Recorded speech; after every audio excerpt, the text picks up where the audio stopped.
Hello everyone, welcome to Personal Tutor. This is me Priyanshi and today we are going to do Chapter 2 Migration, Types, Causes and Consequences, Grade 12 Geography. So basically in this chapter we are going to study about migration, its types, its causes कि किन वजहों से migration होता है and its consequences which means the result of migration. Before moving to the data in the chapter, let's see what's the meaning of migration. It's simple, right?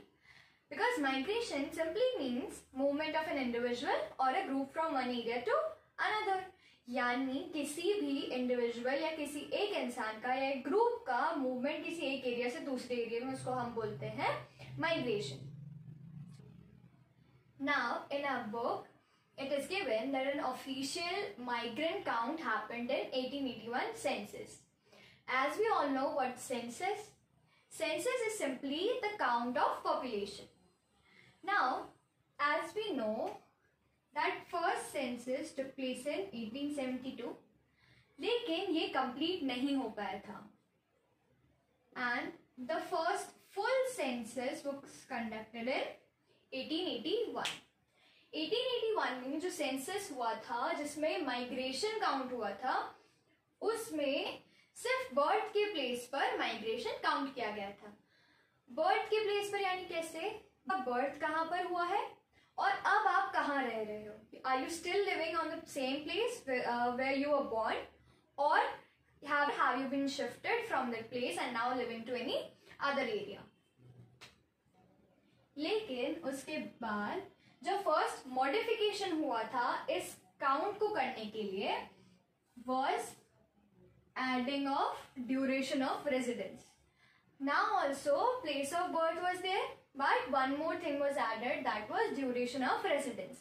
Duration of residence means आप किसी भी जगह पर कितने time से रह रहे हो. So on that basis also now migration started to be counted. Number of migrants started to be counted. उसके बाद 1971 आफ्टर 10 years अगेन, बिकॉज हमें पता है कि इंडिया में census takes place after every 10 years. Same happened here. 1971 में census हुआ था और उस सेंसस में ऐड करा गया प्लेस ऑफ लास्ट रेजिडेंस. यानी अब आपका माइग्रेशन जो होगा it is also being counted on the place of last residence. Last residence मतलब आप लास्ट टाइम, जैसे अभी यहाँ पर हैं, like if I am in Delhi right now, तो मैं अभी थोड़े टाइम पहले यानी 10 साल पहले भी क्या मैं यहीं पर रहती थी या कहीं और रहती थी, तो this is what will come in last residence. And duration of stay at the time of enumeration.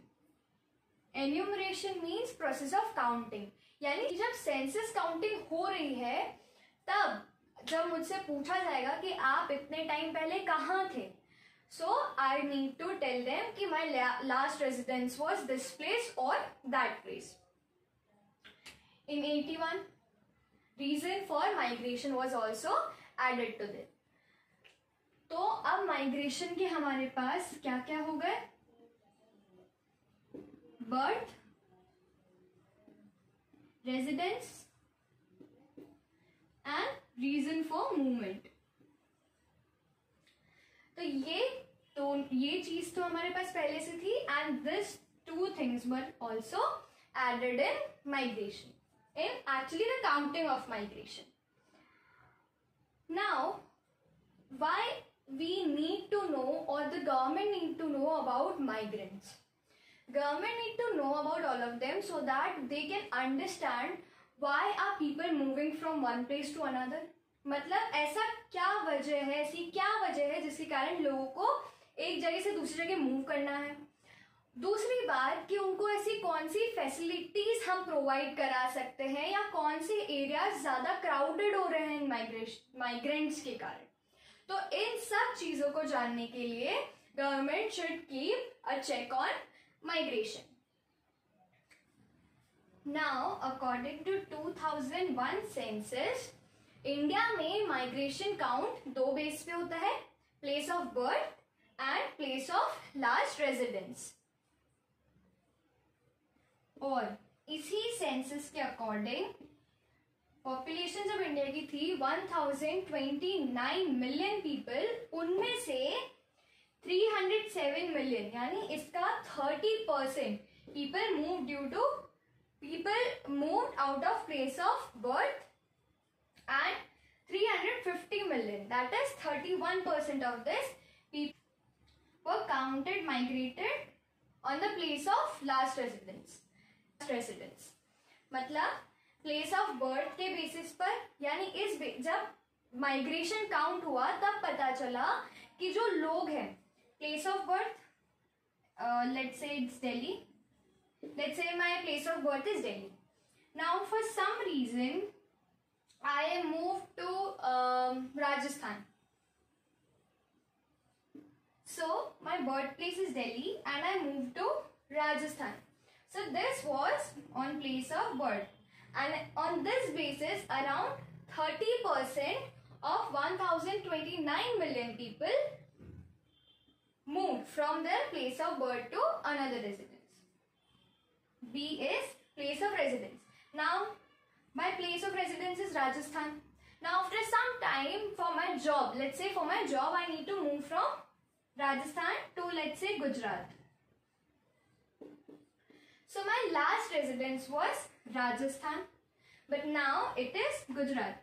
And at the time of census or enumeration, I was at Gujarat. So जब census हो रहा था उस time पर मैं थी गुजरात में. So I would be counted as a migrant from Rajasthan living in Gujarat on the basis of place of residence. So these are the two ways in which migrants are counted. Now we'll see the types of migration.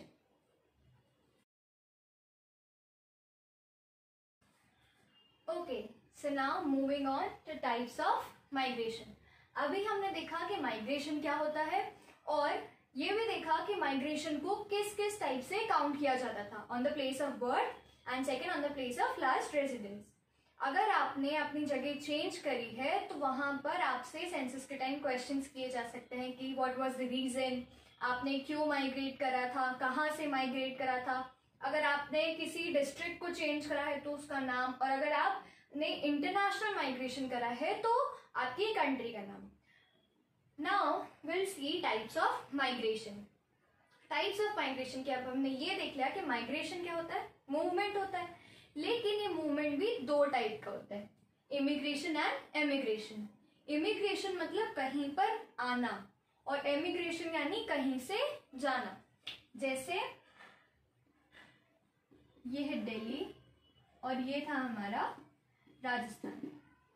So if I moved from Delhi to Rajasthan here, so I will be an immigrant for Rajasthan. An immigrant.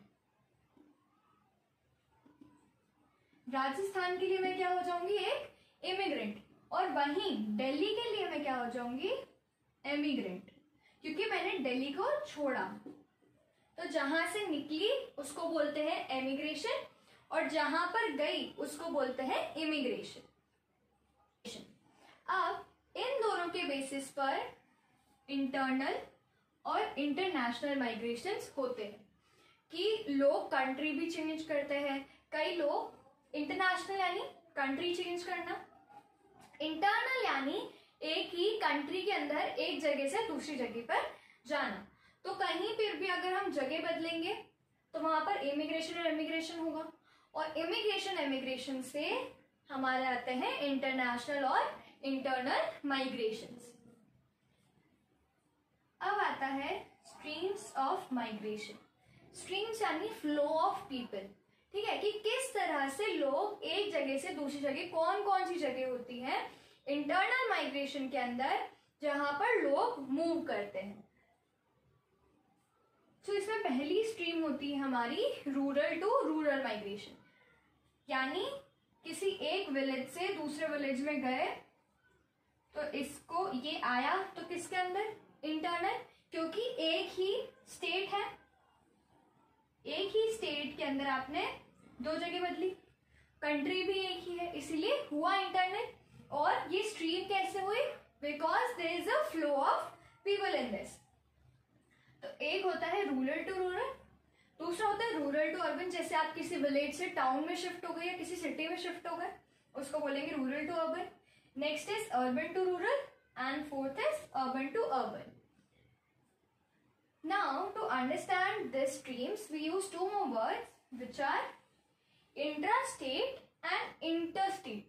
ये चीजें हमने हमारे schools में भी बहुत सुनी होंगी। जब हम किसी कॉम्पिटिशन में पार्टिसिपेट करते हैं, at times we hear this things intra school and inter school. Intra state मतलब इनसाइड स्टेट, एक ही स्टेट के अंदर आप अलग अलग डिस्ट्रिक्ट्स में चले गए, उसको हम बोलेंगे इंट्रा स्टेट। और इंटर स्टेट यानी स्टेट जब चेंज हो जाता है, लाइक दिस एग्जाम्पल। तो ये कैसा माइग्रेशन हुआ? Inter state migration. अब अगर मैं राजस्थान में ही, if I take any 2 districts of Rajasthan, तो उसमें जो माइग्रेशन होगा उसको हम बोलेंगे इंट्रा स्टेट। ऑल्सो ये देखा गया है कि रूरल टू रूरल माइग्रेशन सबसे ज्यादा फीमेल्स का होता है। रूरल टू रूरल देखें माइग्रेशन, और इंट्रा स्टेट माइग्रेशन सबसे ज्यादा फीमेल्स का होता है। It is dominated by females. Secondly urban to rural या अर्बन टू अर्बन और inter state migration is dominated by males, क्योंकि इंडिया की most of the male population is working. So for various job reasons, for finding more opportunities, may migrate from urban to urban or urban to urban areas or do interstate migration. And opposite to that is intrastate and rural to rural migration, which is done by more by females. Now moving on to international migration. International मतलब आप जब किसी country से change करते हो, आप या तो अपनी कंट्री से दूसरी कंट्री में जाते हो, या किसी और कंट्री से कोई इंसान आपकी कंट्री में आता है, तो उसे हम बोलते हैं international migration. Now it is seen in India according to 2001 5 million people migrated to India, और इन 5 मिलियन लोगों में से 96% people were from our neighbouring country, जैसे बांग्लादेश, पाकिस्तान, नेपाल। और इन कईयों में से कुछ कुछ माइग्रेंट्स, और इन सब में से कुछ ऐसे भी थे जो कि रेफ्यूजीज थे। Now what's the difference between a migrant and a refugee? Migrants वो होते हैं जो अपनी इच्छा से for finding good facilities in other place और any other country they move, they are not forced to move, वो अपनी इच्छा से जाते हैं। लेकिन वहीं पर रेफ्यूजीज वो होते हैं जिनको फोर्स करा जाता है मूवमेंट के लिए। तो इनमें कई सारे माइग्रेंट्स भी थे and there were many refugees also. On the other hand, it is seen कि इंडिया से 20 मिलियन पीपल emigrated. Emigrated मतलब जाना. This is to go out and this is to come in. Alright. तो यहाँ पर 20 million people, India से 20 million people out of India जाते हैं फॉर सर्चिंग गुड फैसिलिटीज। उनको लगता है, बहुत सारे लोगों को लगता है कि यहाँ से ज्यादा अपॉर्चुनिटीज हमारे पास बाहर की कंट्रीज में हमें मिल जाएंगी। That's why they used to migrate. और ऐसा माना गया है कि जो इंडियन डायस्पोरा है, कि ये जो 20 मिलियन पीपल है, Indian diaspora means of the background, Indian background के जो 20 मिलियन पीपल ये जो हैं, they are spread in 110 countries of the world. Types of migration हमने देखे, इमिग्रेशन, एमिग्रेशन। इन दोनों के बेस पर होते हैं इंटरनल और इंटरनेशनल माइग्रेशन। इंटरनल माइग्रेशन में 4 स्ट्रीम्स होती है, rural to rural, rural to urban, urban to rural and urban to urban. और इनके साथ साथ ही चलता है इंटरस्टेट और इंट्रास्टेट माइग्रेशन भी। Along with this we have seen international migration also, जहां पर आप अपनी कंट्री चेंज करते हो through migration. Now next will see कि इंडिया में जो स्टेट्स हैं वहां पर कहाँ ऐसी कौन सी जगह है पर जहां पर ज्यादा इमिग्रेशन होता है और ऐसी कौन सी जगह जहां पर ज्यादा इमिग्रेशन होता है, और वहीं पर साथ में उनके हम रीजंस भी दिखेंगे कि ऐसा क्यों होता है. So for that, see you in the next part. Till then, bye bye, take care.